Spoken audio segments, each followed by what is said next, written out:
E aí, pessoal, desculpa a demora, né, de fazer o vídeo aqui e organizar pra vocês, mas é porque tinha muita coisa pra fazer aqui, aí tava meio complicado, mas vamos lá. Estequiometria. Por onde a gente começou? Vamos entender o que significa estequiometria primeiro, né, que muitas vezes a gente aprende esses assuntos e acaba não sabendo nem o que significa o nome do assunto, que é a alma do assunto. Estequiometria significa investigação e determinação quantitativa das reações entre reagentes e produtos numa reação química. Ou seja, entender o conceito da palavra já ajuda a entender o próprio assunto em si. Vamos lá. Investigação e determinação, ou seja, você vai investigar, procurar determinar o que? Uma quantidade de quê? Das reações químicas, ou seja, reações entre compostos químicos, entre moléculas, átomos, reações, as reações entre reagentes e produtos, ou seja, o que vai reagir e o produto é o que vai resultar dessa reação, numa reação química, exatamente. Primeiro, antes de começar o que é mol, a gente tem que começar falando do que se trata, massa atômica. Massa atômica, no caso, seria a média ponderada dos números de massa de um elemento com as suas abundâncias. O que isso quer dizer? Massa atômica, vamos supor, um átomo, a massa de um determinado átomo. A unidade de medida seria o UMA, que a gente viu lá no começo do ano, unidade de massa atômica. O que isso quer dizer? Que, por exemplo, o cloro, o Cl não é cloro, não lembro, ou deve ser.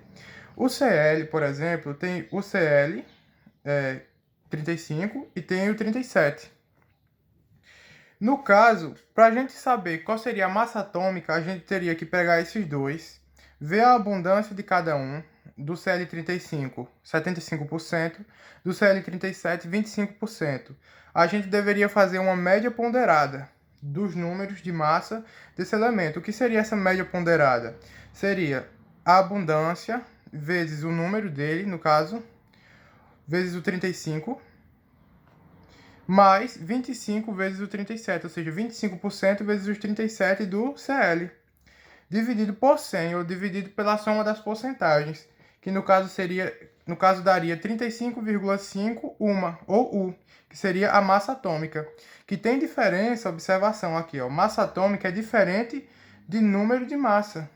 Por exemplo, isso aqui seria o número de massa desse determinado átomo, porém, a massa atômica seria a média ponderada desse átomo, entendeu? Desse átomo, que se divide em várias partes, porque um átomo só pode ter um número de massa diferente nas suas divisões. Então, a média ponderada de todos esses daria a massa atômica desse segmento, desse átomo. Eu sei, é um pouco confuso. Eu nunca entendi direito isso, mas é importante saber. Continuando, a gente vai ter que aprender agora o que é um mol. Mol em número, seria 6,02 vezes 10 a 23. A 23, moléculas, no caso. Moléculas, é como se mol fosse um punhado de moléculas ou de átomos, né? No caso, a gente trabalha com moléculas. Então, um punhado de moléculas que a gente vai fazer nossas contas. Ou também chamada de massa molar. Tem outra determinação para mol, só que a gente não estudou, então não seria muito interessante eu trazer ela agora. Continuando. Massa molar, no caso, seria uma nomenclatura que a gente vai usar nas questões. Por exemplo, 1 mol daquilo deu resultado. Então, a massa molar daquilo é aquele resultado, entendeu? É uma nomenclatura e aqui é a quantidade em número para a gente poder trabalhar. Então, mais especificamente, para a gente continuar, vamos pegar a lista que a professora professora Daniela deu nas aulas passadas. Vamos analisar uma questão e no decorrer da questão eu vou poder explicar mais ou menos como é que se resolve. Vamos pegar uma questão já um pouco mais avançada. Deixa eu ver aqui. A 1 não, uma coisa mais complicada. Vamos ver essa daqui, eu acho. Ela deve ser um pouco complicada, não tenho certeza. Não. Eu quero uma mais complicada. Deixa eu ver. Essa daqui, ó. Pronto. A questão de número 15, Unimap, perdão. O cobre, vamos analisar, né? Não sei se dá para enxergar daí, mas acho que dá. O cobre participa de muitas ligas importantes, tais como latão e bronze. Ele é extraído da calcosita, acho que é isso. Que a nomenclaturazinha lá da molécula é Cu2S, por meio de aquecimento em presença de ar seco. Beleza. De acordo com a equação Cu2S mais oxigênio, que resulta, isso aqui seria a reação. Vamos lá. Primeiro ele já deu a equação. Quando for resolver uma questão, faz a equação, anota a equação, cria a equação. A equação nesse caso seria Cu, que no caso seria a liga, a calcosita, né? CuS mais O2, que resulta em 2Cu mais SO2. SO2. Tá? O que isso quer dizer? Lá no início a gente não viu essas nomenclaturas aqui. Deixa eu mostrar aqui. A gente não viu reagente e produto. Pois bem, produto é o resultado da reação, ou seja, do reagente. Nesse caso, essa parte aqui, ó, seria a reação, o reagente da nossa equação. E o resultado seria o produto. E o resultado seria o produto. Então, para ficar claro, nesse caso, isso aqui é o reagente, e esse aqui é o produto, exatamente, produto. Já está 7 minutos o vídeo, produto, exatamente. Continuando a resolução da questão. O primeiro passo que a gente tem que fazer é ver se está balanceada. O que quer dizer isso? Ver se tudo que tem no início tem no final. Como já dizia naquelas primeiras aulas de química que a gente viu. Eu não sei, não me lembro direito o nome do cara que é a lei de Lavoisier. Acho que é isso, não tenho certeza. Na natureza nada se perde, nada se cria, tudo se transforma. Ou seja, e aqui é como se a gente estivesse falando de física também, né?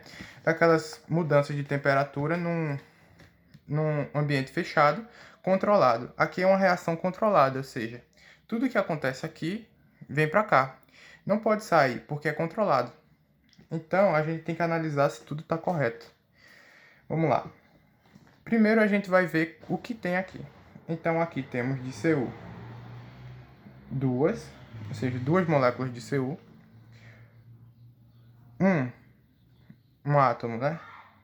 Um átomo S e dois oxigênios. Desse lado, temos 2Cu aqui. Temos um S aqui, ó, por exemplo, aqui, ó. Um S e O2.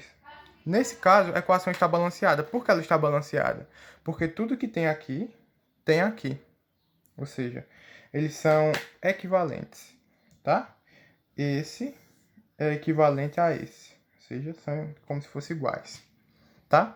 Se não fosse, a gente deveria balancear. Ou seja, a gente devia analisar, por exemplo, aqui tivesse faltando um. A gente ia corrigir aqui, por exemplo, adicionar um número a mais, subtrair um número a mais e assim por diante. Que eu acredito que vocês já estejam ligados. Continuando a questão. Aqui. A massa de cobre que pode ser obtida a partir de 500 gramas de Cu2S, a massa de cobre, ó. A massa, a gente está falando de massa, ou seja, grama, que a gente está trabalhando com gramas aqui. Nós conseguimos analisar isso pelas respostas da questão. A massa de cobre que pode ser obtida a partir de 500 gramas, e aqui também diz 500 gramas. A massa de cobre que pode ser obtida a partir de 500 gramas de Cu2S é aproximadamente igual a dados das massas atômicas dos determinados componentes aqui. Beleza. O que a gente está dizendo aqui? Ele está dizendo, a gente já descobriu que está balanceado. O que quer dizer balanceado? Balanceado quer dizer que tudo que acontece aqui resulta aqui. Então a gente pode fazer a regra de 3, uma regra de 3, que vai dar certo. Regra de 3, no caso, seria considerando um daqui e outro daqui. Vamos lá fazer a conta. Nesse caso, a massa de cobre que pode ser obtida a partir de 500 gramas de CO2S, o que seria o cobre nesse caso aqui, de CO2S? É aproximadamente igual a dados atômicos do Cu, a gente faz a conta, ou do CuS, que vai fazer isso aqui, beleza. Do cobre, a massa atômica do cobre